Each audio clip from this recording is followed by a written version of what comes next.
દર્શન કરવા. હા હા, તો રસિકભાઈ સાંભળો છો? હલો. રસિકભાઈ, હા સુબલાબેન, સાંભળું છું. હા, તો પછી સવારે મને મળ્યા મંદિરમાં, એટલે મેં કીધું આવજો ઘરે. તો કે તમને ક્યારે ટાઈમ હશે, એટલે મેં કીધું કે બપોરે આવો. તો પછી એને મોડો ફોન આવ્યો તો 4:30. મેં કીધું આવો, ફ્રી છો ને, આવો બેસો. તો પછી 4:45 આવ્યા, તો 5:45 સુધી બેઠા હતા.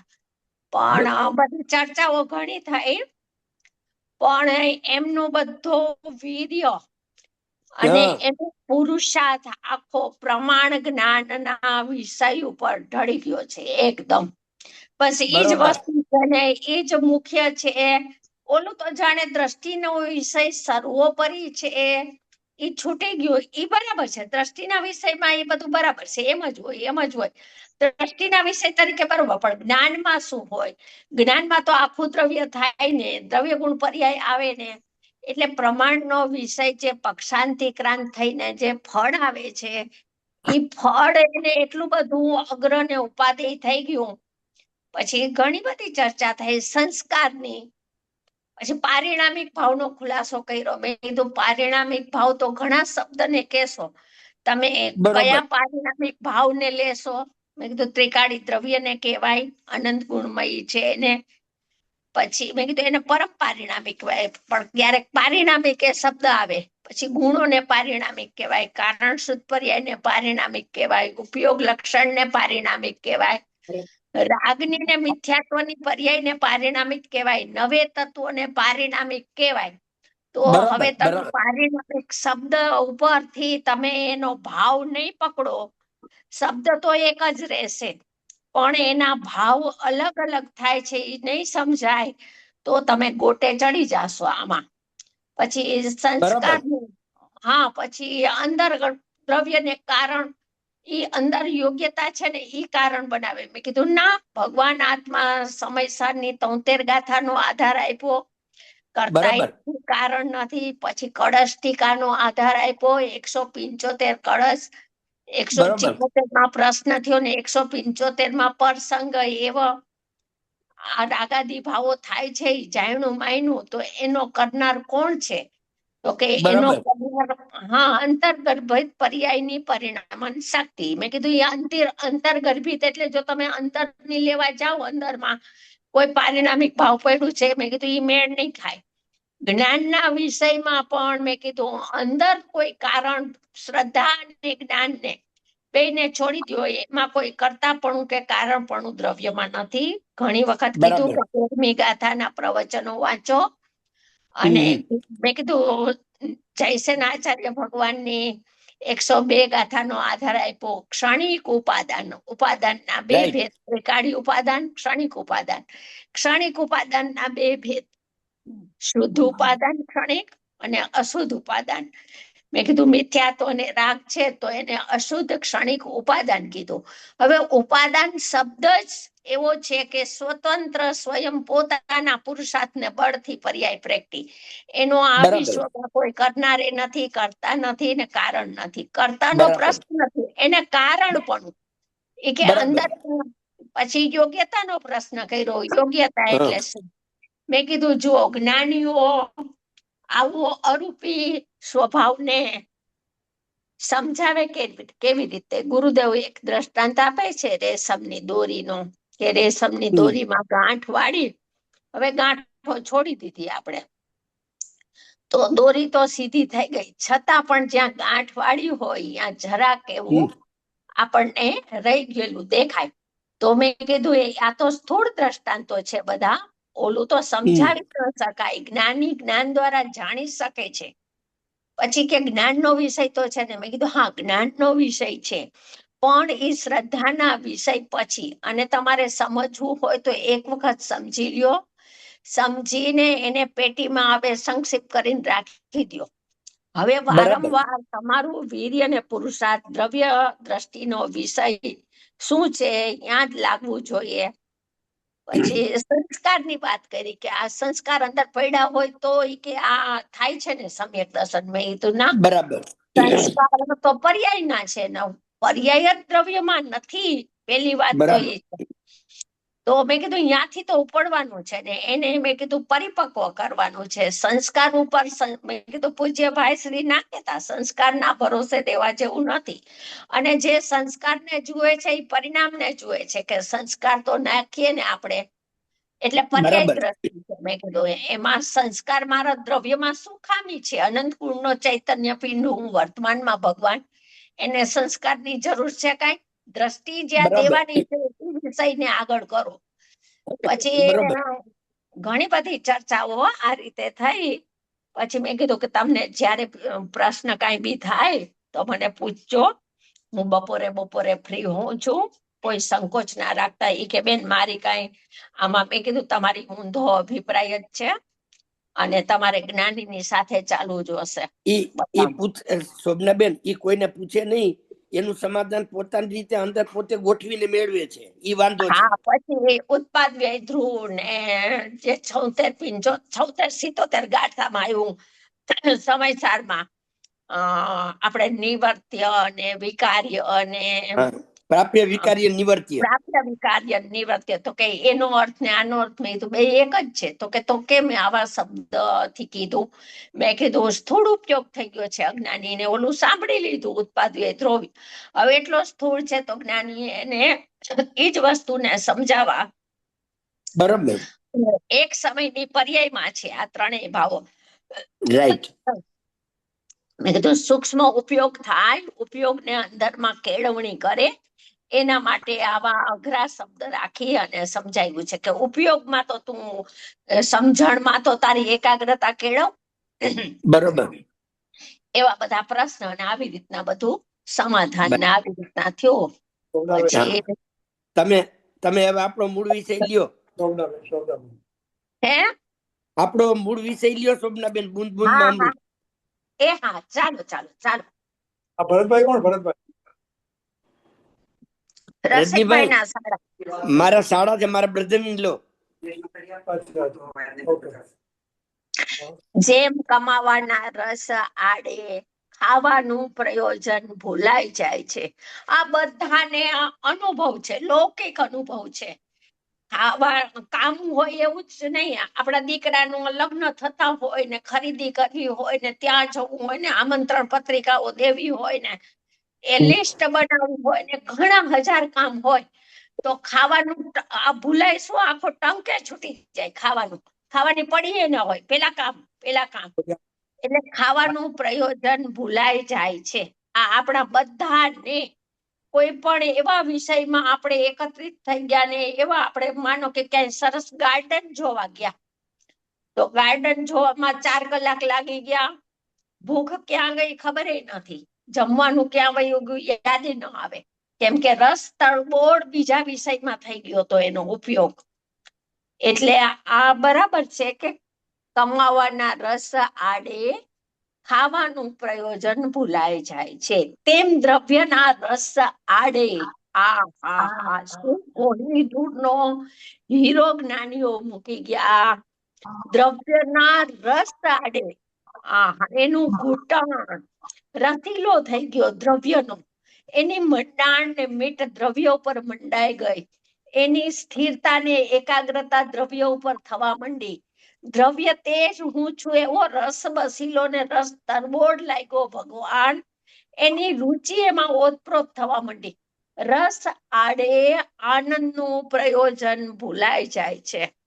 મારે મોક્ષ માર્ગ પ્રગટ કરવો છે ને આકુળતાનો નાશ કરવો છે ને અનાકુળતા સુખ પ્રગટ કરવું છે ને ભૂલાઈ ગયું. સુખની મૂર્તિ એવી ઉર્ધ્વ થઈ ગઈ અને સુખની મૂર્તિનો જે એને વૈભવ એવો દેખાણો કે એક સમયની પર્યાયનું વિસ્મરણ થઈ ગયું. જો આ દ્રવ્ય દ્રષ્ટિ પ્રગટ કરવી હોય તો લાઈન આ છે. આનંદનું પ્રયોજન ભૂલાઈ જાય છે. દેવગુરુ શાસ્ત્ર તો ક્યાંય રહી ગયા દૂર. મોક્ષ માર્ગ પ્રગટ કરવો છે. પ્રયોજનના કેટલા પ્રકાર? તો કે પ્રયોજનના 2 પ્રકાર. એક તો પ્રગટ કરવાની અપેક્ષાએ પ્રયોજન સાધવાનું છે ને, સાધ્યપૂર્ણ, ધ્યેયપૂર્ણ, સાધ્યપૂર્ણ, સિદ્ધ દશા મને જોઈએ, એ પ્રયોજન છે. તો એ પ્રયોજન ભૂલાઈ જાય છે. શું કામ ભૂલાઈ ગયું? આનંદ લહેંગે મગર જ્ઞાતા રહેંગે. એક ભેદનાન ભજનાવલીમાં બીજો પણ છે, બીજી ભક્તિ સરસ છે એક. આવે સો આવન હારા, જાવે સો જાવન હારા. બંને પરિણામ ધર્મ છે. આવવા યોગ્ય છે એ આવે છે, એટલે પ્રગટ થવા યોગ્ય જાવા જવા યોગ્ય, વ્યય થવા વાળું વ્યય થશે. જાવે તો અવાજ બહુ આવે છે રસિકભાઈ નો.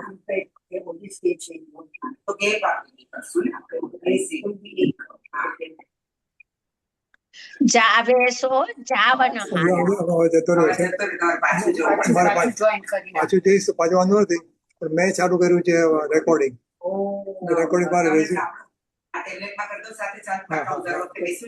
સારું ચાલો. બહાર લઈ જઈશું. ચાલો.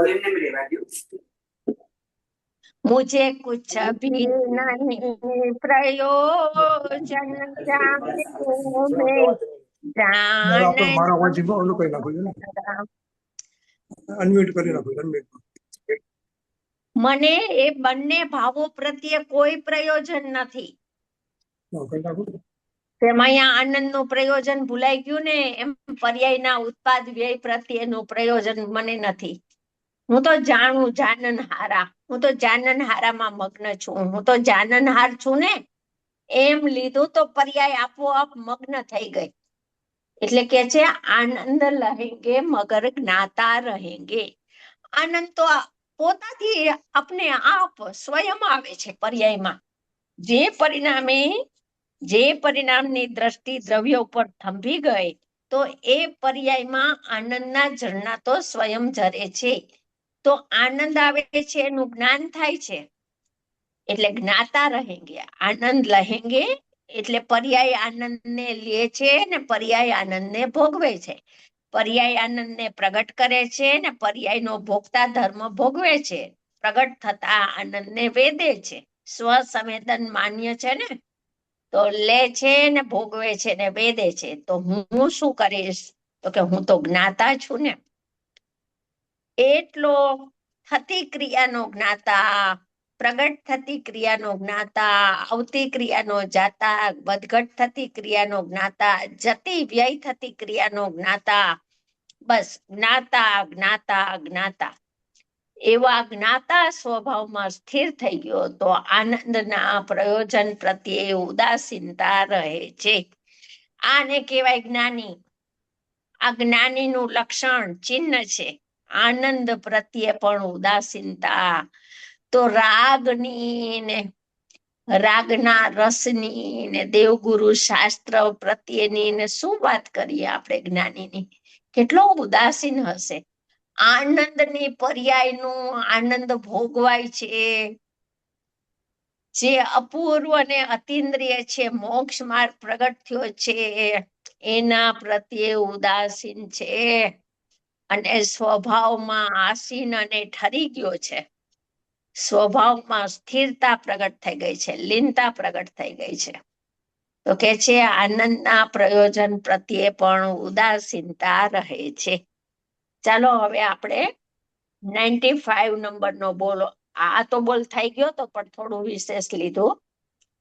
જ્ઞાનમાં જ્ઞાન અટક્યું ત્યાં કેવળ જ્ઞાન થઈ ગયું.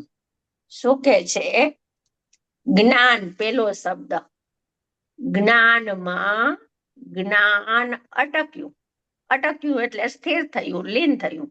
તો પેલો જ્ઞાન શબ્દનો અર્થ શું ને બીજો જ્ઞાન શબ્દનો અર્થ શું કરશું? ચાલો બોલો રસિકભાઈ. સંભળાય છે? નથી સંભળાતું? બોલો. હલો. હા, હા, તો આપણે જ્ઞાનમાં જ્ઞાન અટક્યું. તો પેલો જ્ઞાન શબ્દનો અર્થ શું થશે ને બીજા જ્ઞાન શબ્દનો અર્થ શું કરશું આપણે? પેલો જ્ઞાન એટલે પોતાનો ત્રિકાળી જ્ઞાન સ્વભાવ જ્ઞાન, અને બીજો જ્ઞાન માટે વર્તમાન જ્ઞાનની પર્યાય. બહુ સરસ, બરોબર. હા, ત્રિકાળી દ્રવ્ય સ્વભાવમાં જ્ઞાન સ્થિર થઈ અજ્ઞાનીને અત્યાર સુધી જ્ઞાન છે ને એ સ્વમાં સ્થિર નથી, એ પરને જ્ઞેય બનાવી અને ખનખન કરતું પાંચે ઇન્દ્રિયના વિષયમાં ફરે છે. હવે કે છે કે એ જ્ઞાનથી સ્થિર થઈને જ્ઞાનમાં ભળ્યું, એટલે કે પોતાના ત્રિકાળ જ્ઞાન સ્વભાવમાં જ્ઞાન એને એકને જ્ઞેય બનાવ્યું એમ. હા, સ્વને જ્ઞેય બનાવીને લીન થઈ ગયું, એમાં સ્થિર થઈ ગયું, એમાં રમણતા કરી, તો ત્યાં કેવળ જ્ઞાન થઈ ગયું. રમણતાનું નામ કેવળ જ્ઞાન છે. સર્વાંશે રમણતા થઈ ગઈ. હવે ઉપયોગ બહાર જ ના આવ્યો, ઉપયોગ અંદરમાં સ્થિરતા કેલી કરે છે, તો કેવળ જ્ઞાન થઈ ગયું. કેવળ જ્ઞાન પ્રગટ કરવાનો ઉપાય બતાવે છે જ્ઞાનીઓ. કેવળ જ્ઞાન કેમ થાય? એ જ્ઞાનમાં જ્ઞાન અટકી ગયું, કેવળ જ્ઞાન થઈ ગયું. 96 રામનો વેશ લે તો સીતા રીછશે. કોણ કે છે? રાવણ ને કોઈ એના મંત્રીઓ હશે, કોઈ બી એને સદબુદ્ધિ આપી, શિખામણ આપી કે સીતા રીતતા નથી તો મારે શું કરવું? તો કે સીતા ત્યારે રીચે કે તું રામનો વેશ લે તો. રાવણ ને એવું કોઈએ કીધું કે તું જ્યાં સુધી રાવણ તરીકે તું સીતા પાસે જઈશ ત્યાં સુધી સીતા રીસાયેલા રહેશે, પણ જ્યાં મારો રામ આવ્યો એમ સીતા દેખશે તો સીતાનો પ્રેમ ઉછળી પડશે, એટલે સીતા રીઝશે. હવે રાવણ શું કે છે? પણ હું રામનો વેશ લઉં છું ત્યાં મારા ભાવ જ પલટી જાય છે. પરિણામ એમ કે છે કે હું દ્રવ્ય સ્વભાવનો વેશ ધારણ કરું છું, એનો હું આશ્રય લઉં છું, એનો ભેખ ધારણ કરું છું, ત્યાં મારા ભાવ જ પલટી જાય છે. કે હું તો પરિણામ માત્રથી રહિત ભીન છું ને, નિષ્ક્રિય જ્ઞાયક. પરિણામ તો ઉપર ઉપર તરે છે, અંદર સ્વભાવમાં પ્રતિષ્ઠા પામતા નથી. તો પરિણામને સુધારવા એ વાત ક્યાં આવે પછી? એટલે રામનો વેશ લઉં છું. જ્યાં રાવણ રામનો વેશ લે તો રામ તો કેવા હતા? મર્યાદા પુરુષોત્તમ પુરુષ હતા, બરાબર? હવે રાવણ જો રામનો વેશ લે તો એના ભાવ ફરી જાય છે, રામ જેવા ભાવ થઈ જાય. તો સીતા પર સ્ત્રી છે અને એના ઉપર મારાથી કોઈ બળાત્કાર ન કરાય, એ બીજાની સ્ત્રી છે, મારી સ્ત્રી નથી. તો એને પછી રામને સોંપવાનો વિચાર આવી જાય. એટલે કે છે હું રામનો વેશ લઉં છું તો સીતાને રીઝવવાના કે સીતાને પટરાણી બનાવવાના ભાવ જ પલટી જાય છે. એમ દ્રવ્યનો ભેખ વેશ ધારણ કરે છે, જે કે હું તો ત્રિકાળી દ્રવ્ય છું. સોગાનીજીએ કીધું ને, ખૂંટો લગાવીને બેસી જા, બસ આ એટલું જ કર્તવ્ય જીવનું છે. આટલું સંક્ષિપ્તમાં આવી અને એનો ઉપયોગ સ્થિર થઈ જાય તો એના સર્વ કાર્ય સહજમાં પ્રગટ થઈ જાય. તો કે છે કે મારા ભાવ પલટી જાય છે.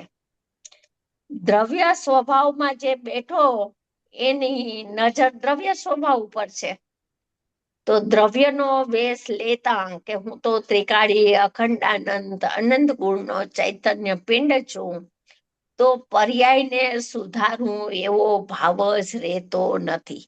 પર્યાય મારામાં છે જ નહીં ને, પરિણામ માત્રનો મારામાં અભાવ છે. હું પરિણામ માત્રથી શૂન્ય છું. એવા અનંત ગુણના અભેદ એકત્વમય ચૈતન્ય પરમાત્માને જે જુએ છે, જે દેખે છે, તો કે છે એના ભાવ પર્યાયને સુધારવાના, પરિણામને પ્રગટ કરવાના, દોષનો નાશ કરવાના એવા વૃથા મિથ્યા વિકલ્પો એને ઉઠતા જ નથી. એ તો જ્ઞાતા થઈ ગયો, જ્ઞાતા રામ. આત્મારામ, એને એવો ભાવ જ ઉઠતો નથી, એનો અભિપ્રાય પલટી ગયો. કોનો? જ્ઞાની થવા પહેલા એનો અભિપ્રાય, જે ગુરુદેવ કહે છે ને કે દશાની દિશા તો પલટાવ, દશા પછી પલટશે, એમ જેનો અભિપ્રાય પ્રથમ પલટે છે, સ્વભાવ ત્રિકાળ સ્વભાવ સન્મુખ જેની પરિણતિ દોટ મૂકે છે કે આજ હું છું એવા સ્વીકાર વાળી, એવી ભાવના વાળી ભાવના દ્રઢતર થાય છે, એને પરિણામને પ્રગટ કરવાનો કે પરિણામને સુધારવું. હવે પેલા દુઃખના પરિણામ હતા ને હવે આનંદના પરિણામ પ્રગટ કરવું, એવો ભાવ જ રહેતો નથી. આ 94 સાથે મળે છે આ બોલ છે ને ઉપર લીધું ને, કે આનંદના પ્રયોજન પ્રત્યે પણ ઉદાસીનતા છે. કોને? સાધકને. એમ સાધક થવા પેલા અહીંયા તો કે છે એને પરિણામ પ્રત્યે ઉદાસીન થઈ ગયો.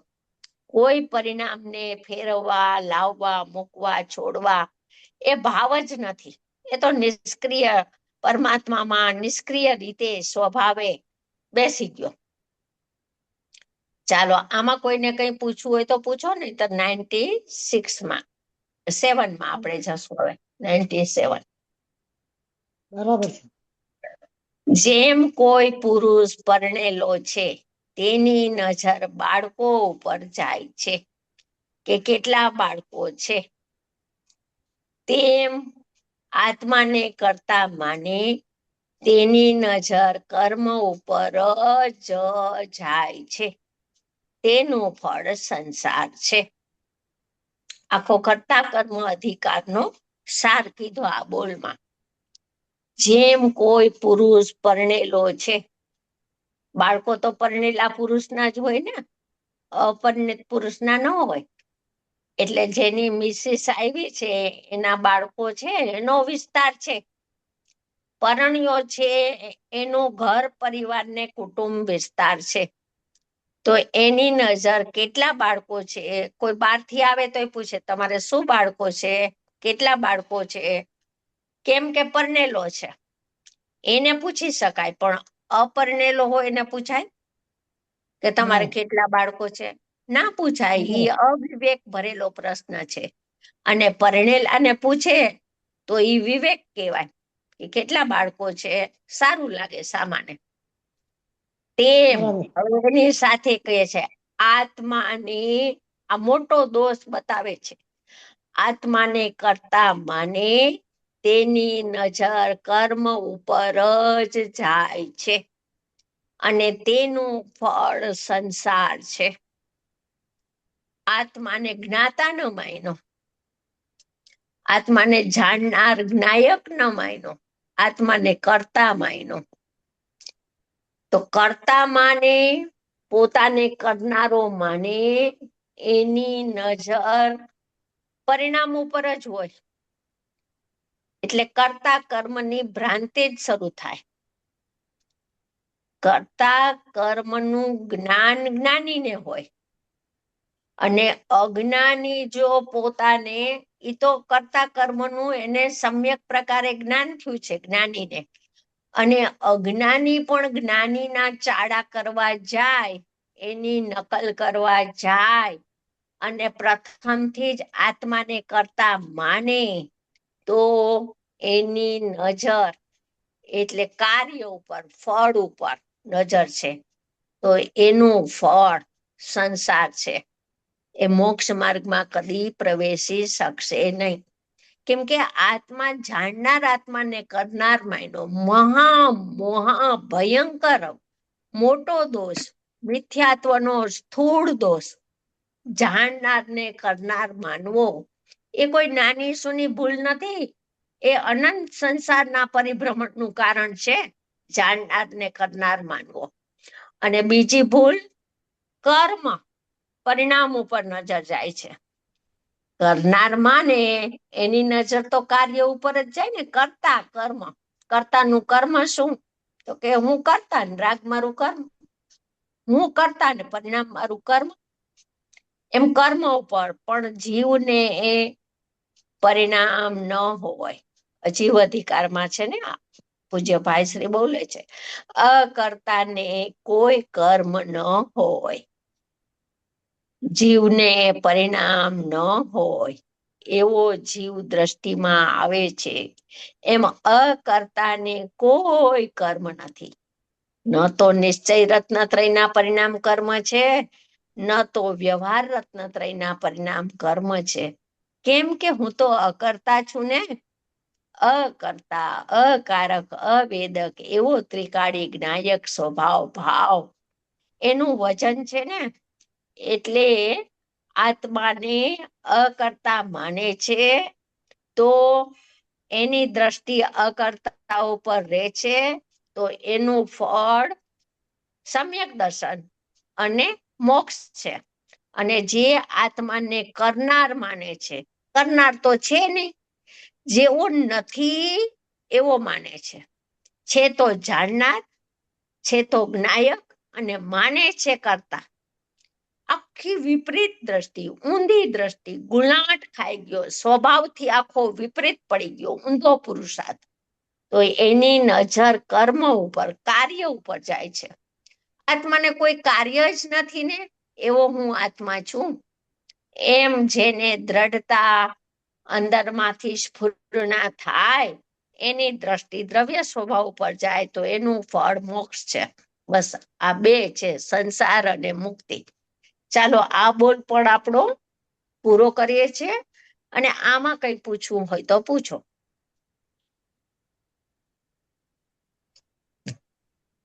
બરાબર છે. ચાલો 98 નંબરનો બોલ. હું પરને મારું છું ને પરને જીવાડું છું. કોણ? હું હો હું. કેટલો બધો બાર ચાલ્યો ગયો છે પ્રમાણ જ્ઞાનથી. બોલો, પ્રમાણ જ્ઞાનમાંય ન આવ્યો, પ્રમાણભૂત વિષયમાંય ન ઉભો રહ્યો, પ્રમાણની બહાર ચાલ્યો ગયો. પૂજ્ય ગુરુદેવ શ્રી ને પૂજ્ય ભાઈ શ્રી કે છે ને, મોટા ભાગના જીવો તો પ્રમાણની બહાર રખડે છે. પર દ્રવ્યને આમ કરી દઉં ને આમ ફેરવી દઉં ને આમ મૂકું ને આમ લાવું ને આમ છોડું ને, એની તો એટલી વિપરીતતા છે. અહીંયા એ જ વાત આવી, હું પરને મારું છું. પાણીમાં માખી પડી ગઈ હોય તો એને જીવાડવી તો પડે ને. તો કે છે જીવાડવાનો વિકલ્પ એ તો જીવના અશુદ્ધ પરિણામમાં છે, પણ એ વિકલ્પથી પર પદાર્થમાં માખી બચી શકે, જીવી જાય એવું નથી. વિકલ્પ થયો એટલી વાત હકીકત છે, પણ વિકલ્પ પરનું કાંઈ કરી દે, પરને મારી દે ને પરને જીવાડી દે, એ અધ્યવસાન છે, મોટું મિથ્યાત્વ છે, મહામિથ્યાત્વ છે. એવો અભિપ્રાય હો, ક્રિયા ને અભિપ્રાયમાં ફરક છે. ક્રિયા તો જ્ઞાની અજ્ઞાનીની બેયની સરખી હોય. દેવગુરુ શાસ્ત્રનું બેય પૂજન કરે, બેય પ્રવચનમાં બેસે, બેય જીનવાણી લઈને સ્વાધ્યાય કરે, બેય દયાદાન ઉપવાસ કરે, છતાં અભિપ્રાયમાં જમીન આસમાનનો ફરક.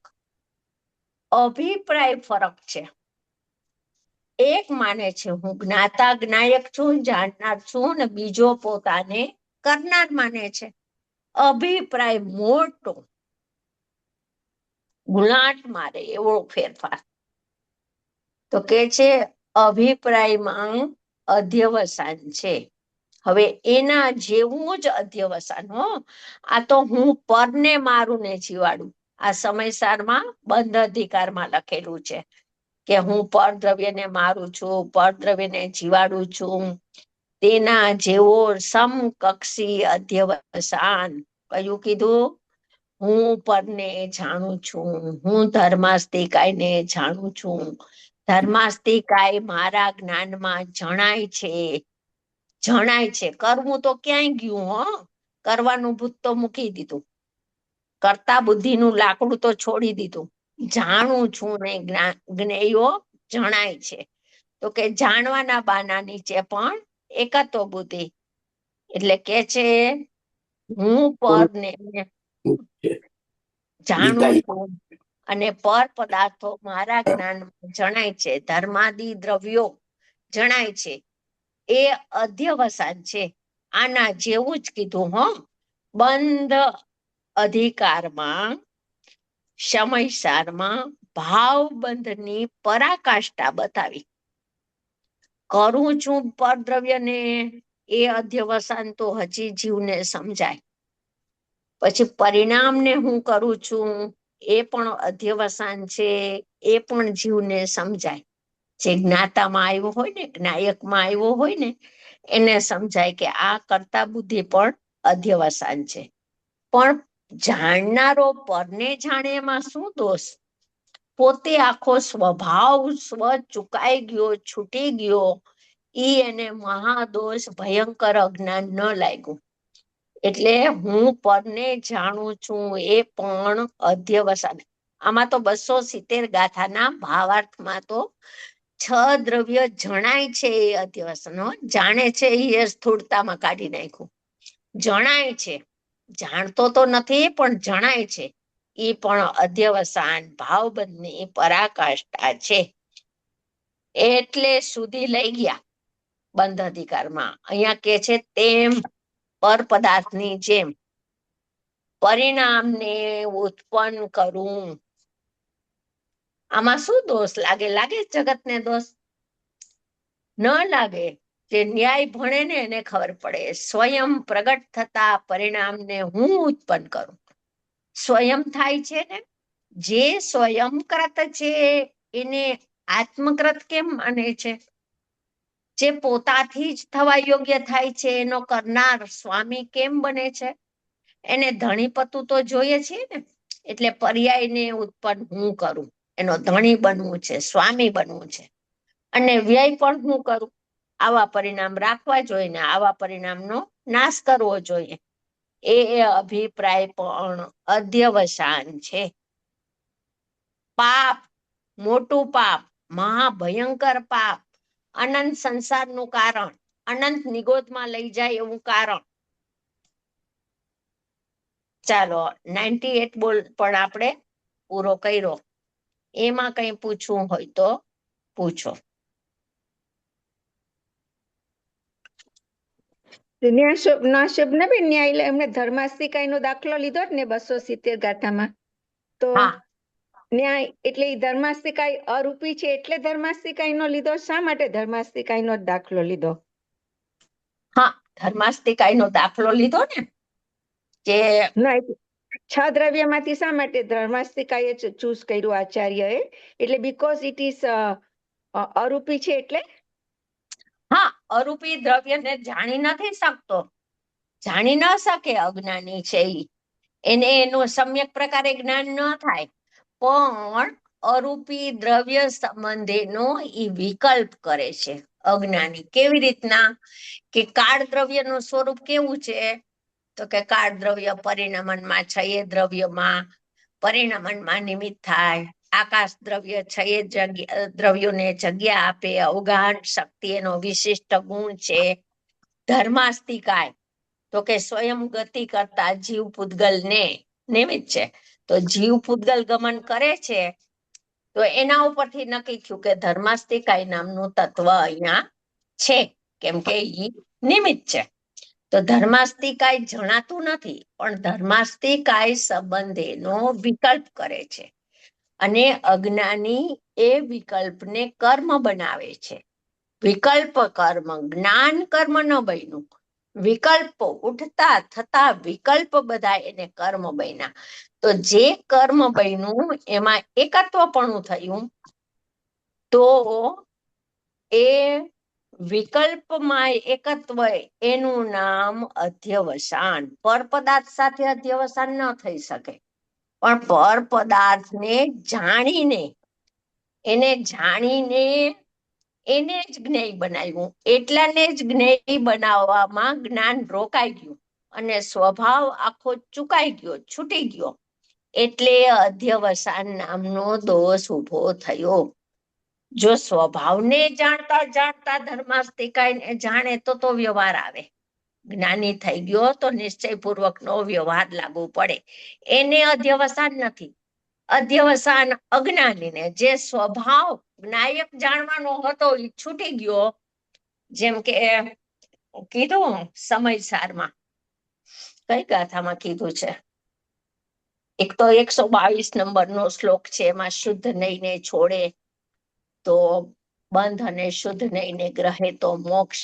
એમાં છે જે સ્વભાવથી ચ્યુત થયો, ઉપયોગ સ્વભાવને આખા સ્વભાવને છોડી દીધો, એનું લક્ષ્ય ન કર્યું, એમાં એકત્વ ન કર્યું, એમાં હું પણ ન કર્યું, અને આખો સ્વભાવને તિરોભૂત કરી દીધો, અને પર પદાર્થને જાણીને એટલે પર પદાર્થ સંબંધી વિકલ્પમાં એકાકાર થઈ ગયો, લવલીન થઈ ગયો, રસ તરબોળ થઈ ગયો, હું પણ એ સ્વીકાર્યું, એટલે એને અધ્યવસાન થયું.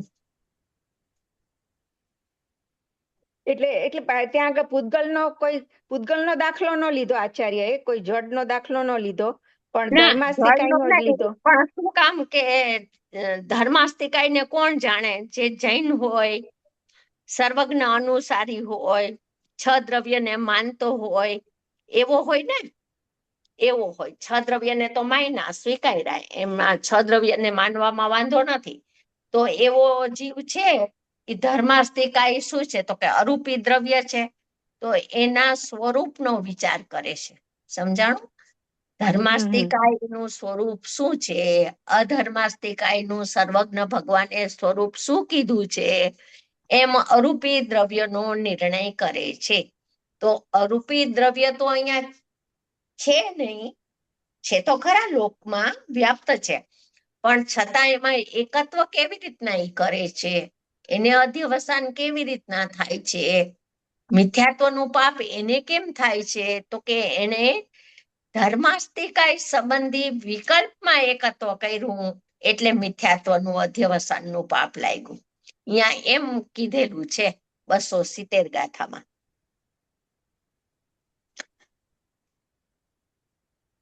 અચ્છા.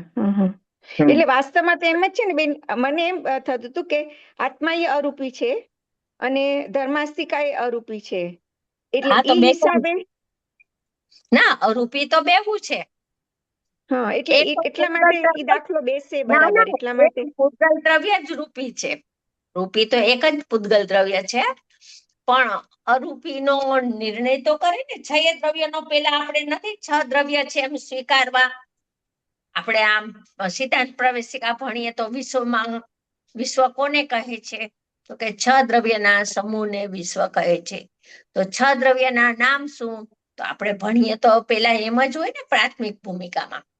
એમ ઈ તો બરાબર સપનાબેન, હા ઈ તો બરાબર, પણ જો ધર્માસ્તિકાઈનો લીધો એ જ રીતે આચાર્ય અધર્માસ્તિકાઈનો કે આકાશનો બી લઈ શક્યા હોત, પણ એ આચાર્ય ધર્મ તો એક જ આપે ને દ્રષ્ટાંત, તો એક જ આપે, એમાં બધા લેવાના. જો તમે વિચાર કરો છો તો તમને અધ્યવસાન. તમે હવે આકાશ દ્રવ્યનો વિચાર કરો છો સ્વભાવને છોડીને, તો અધ્યવસાન. એક દાખલો આપો, એમાં બધું લગાવી લેવાનું, બધું થાય.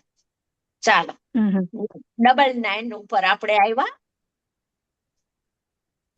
સાધકને મોક્ષના અનંત સુખનો ખ્યાલ આવ્યો છે.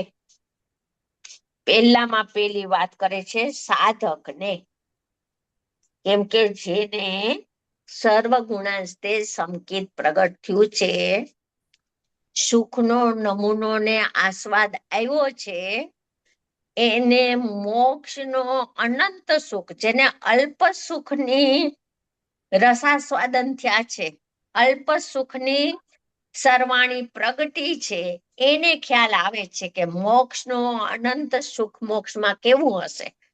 જેમ કે સાકરની એક કણી નાની જીભ પર મૂકી તો આખા સાકરના ગાંગડાનું જ્ઞાન થઈ ગયું એને, કે આવો સાકરનો ગાંગડો મીઠાશથી ભરેલો છે. એમ સાધકને મોક્ષ માર્ગ પ્રગટો તો પૂર્ણ મોક્ષ કેવો છે? મોક્ષ એટલે જ્ઞાન, અનંત જ્ઞાન અને આનંદની ઉપલબ્ધિ, તેનું નામ મોક્ષ. અસ્થિથી વ્યાખ્યા એવી છે.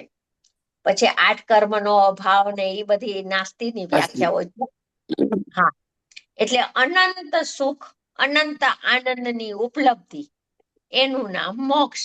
બરાબર, તો એને મોક્ષનો તો ખ્યાલ આવે ને. પોતે અતિન્દ્રિય રસાસ્વાદન કર્યું એટલે એને પૂર્ણતાની ખબર પડે છે. બીજ ઉગી એને પૂર્ણિમાનું જ્ઞાન થાય કે ન થાય, કે પૂર્ણિમા આવી હશે? થાય. છતાં તેના વિના જીવી શકે છે. કેના વિના? મોક્ષ તત્વ વિના.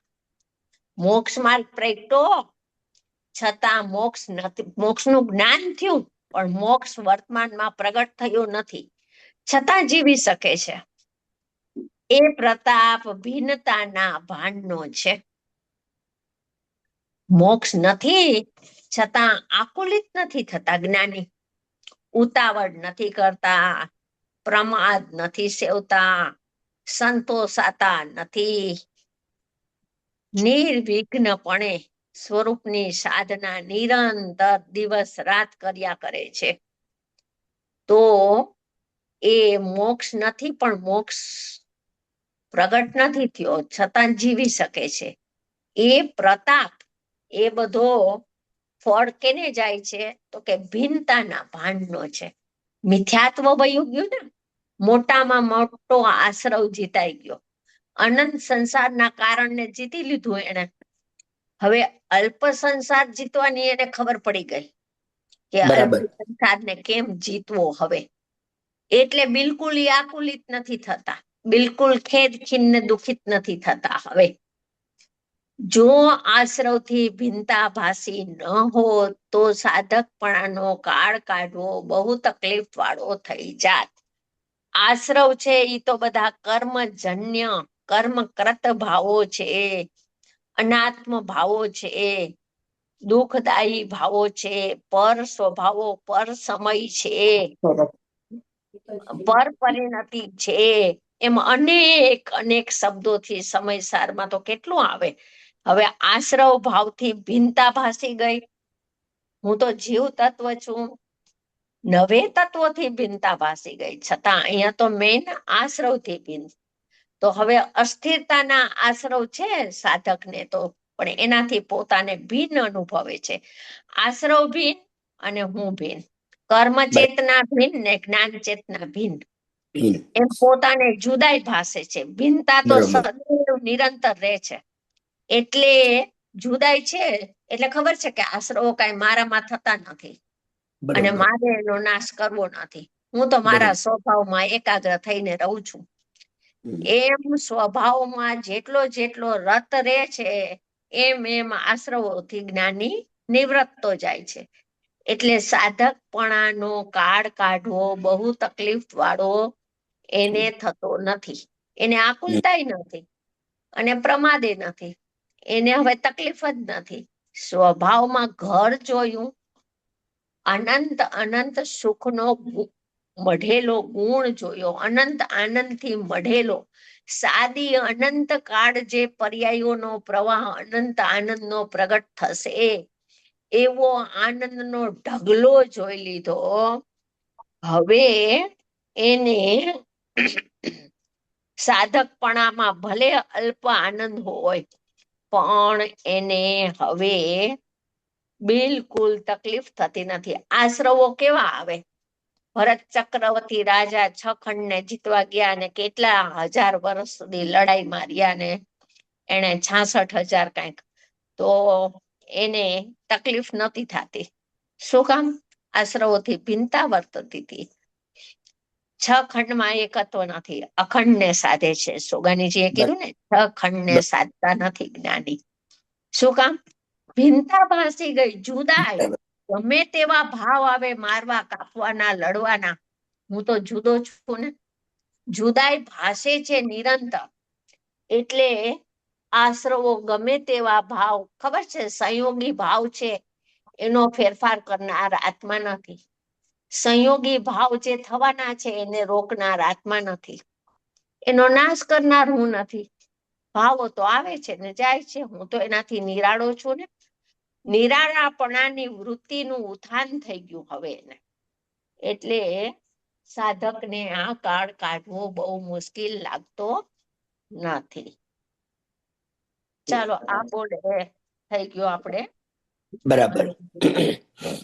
અને મારે આજે જવું છે. શોભનાબેન એક બોલો બોલો ક્વિક બોલો બોલો. એક છેલ્લો હા, પ્રશ્ન કે આ મોક્ષ અનંત સુખ છે ને, અનંત સુખનો એને ખ્યાલ આવ્યો છે, રાઈટ? તો એ અનંત સુખ તો પર્યાયની વાત થઈ ને ત્યાં. હા હા હા, હા એટલે અહીંયા આગળ પર્યાયને આશ્રવ કીધો, અહીંયા એ નિર્મળ પર્યાયને. ના ના ના ના, આશ્રવ એટલે રાગાદી અસ્થિરતાના, હા એને આશ્રવ ના કીધો. હા, એ તો બરાબર. પણ અહીંયા જ્ઞાનીને તો એમ છે ને કે પર્યાય માત્ર મારામાં નથી, એટલા માટે એને અનંત સુખનો અ અ, એનો એનો બહુ ન હોય, એનો શું કહેવાય, મહિમા. એને અસ્થિરતાનો દુઃખ છે, અલ્પ દુઃખનું વેદન પણ છે, છતાં પણ એને એમાં તકલીફ કેમ નથી થતી? લગ્ન કરે, વ્યવહાર હોય, કુટુંબ પરિવાર હોય, બધામાં જોડાતો હોય, વેપાર ધંધા કરતો અચ્છા. હોય, હા, છતાં પણ બરાબર. શાંત ને નિરાકુળ કેમ હોય? તો કે એને ખબર હમ. છે કે આ તો બધા આશ્રવના ચાડા છે, આ તો સંયોગો બરાબર. છે, સ્વાંગ ભાવ છે, મારા સ્વભાવમાં બરાબર. આનો કોઈનો પ્રવેશ નથી. હમ. એવી બરાબર, જુદાઈ બરાબર. વર્તે છે નિરંતર. મુક્ત હા થઈ હા, ગયો છે. એટલે સાધકને હજી અલ્પ દુઃખ છે, એના રેફરન્સમાં ભાઈ શ્રી આશ્રવ કીધું હા છે. બરાબર. હા હા. ચાલો આપણે આજે અહીંયા વિરામ કરશું. મારે જવું છે. આજે બહુ સરસ દિવસ છે, મોટો. 86 વર્ષ પૂરા થયા સિમંદર ભગવાનના પંચ કલ્યાણકને. મંદિર 87. ને. હા, મંદિરને 86 વર્ષ બરાબર. પૂરા થયા. આજે બરાબર. 87મું વર્ષ બેઠું. હમ. 86માં વર્ષ 86 વર્ષ કોકે જોયા હશે પંચ કલ્યાણક, એકાદ બે જીવતા હશે કે હમ. 86 વર્ષ પહેલાના પંચ કલ્યાણક હા જોયા છે. એના એના આત્મધર્મમાં ફોટા આવ્યા છે, શોભનાબેન. હા જૂનું જે આત્મધર્મ છે ને, એમાં હા. તો અચ્છા, ઈ વખતે તો ઇન્દ્ર સભાની ઇન્દ્રોની રથયાત્રા ગાડામાં નીકળી હતી. પણ એવું જ હોય ને, 86 વર્ષ પહેલા હતું શું સાધન? હા, બધા ઇન્દ્રોને ગાડામાં બેસાડ્યા છે. હા, ચાલો આપણે જવાની કે જ્ઞાન એ સૂજે લોકાલો વાલો શોવાનું વાણી મસ્તક મસ્તક નમું સદા સદા દેતે એ ખતુ. મુખ પરમ પરમ મંગલકારી વિતરાગી કલ્યાણકારી જીનવાણી માત વાણી માતનો નો જય જય હો. જય હો. અનંત અનંત ઉપકારી કૃપાળુ કહાન ગુરુદેવનો ગુરુદેવનો જય જય હો. જય હો. કહાન ગુરુના અનન્ય ભક્ત રત્ન સર્વે જ્ઞાની ધર્માત્માઓનો જય જય હો. હો. સનાતન સત્ય વિતરાગ દિગંબર જૈન દિગંબર જૈન ધર્મનો જય જય હો. જય જય હો. હા, જયકાર. આવતે હા. બધા વખતે જય મારો શોભના જિનેન્દ્ર. ક્લાસ નથી હો, આવતે વખતે હા, હું શોભના નથી. હા ઓકે. બોલો. તમે આવતા ગુરુવારે નથી, રાઈટ? હા, હું મુંબઈ જાઉં છું. હા, ભલે ભલે, કાંઈ વાંધો નહીં. ચાલો, જય જિનેન્દ્ર, જય જિનેન્દ્ર. જય શ્રી બધાને જય જિનેન્દ્ર. જય જય જિનેન્દ્ર. જિનેન્દ્ર. રસિકભાઈ. જય રસિકભાઈ જય જિનેન્દ્ર. જિનેન્દ્ર.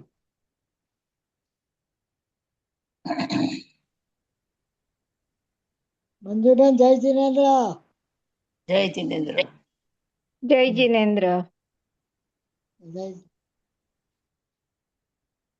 ચાલો. ત્યાંથી બંધ કરજો એટલે. રજનીભાઈ છે.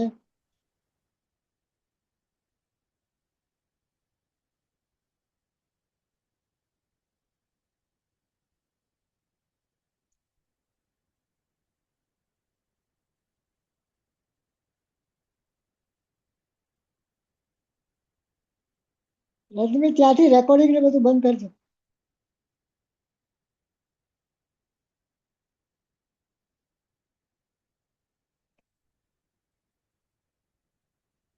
મંજુબેન રજનીભાઈ ને કહેજો બંધ કરે. અચ્છા, તમે તો અમદાવાદ છો. રજનીભાઈ.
ત્યાંથી બંધ કરો રજનીભાઈ, ત્યાંથી બંધ કરો. વાત થઈ ગઈ, પતી ગયું? હા પતી ગયું. ઓકે, તો બંધ કરી દઉં છું. હા બંધ કરી દો. રેકોર્ડિંગ બંધ કરી દઉં. હા સાથે મારા ફોન એવો નથી પ્રોબ્લેમ કે ચાર્જ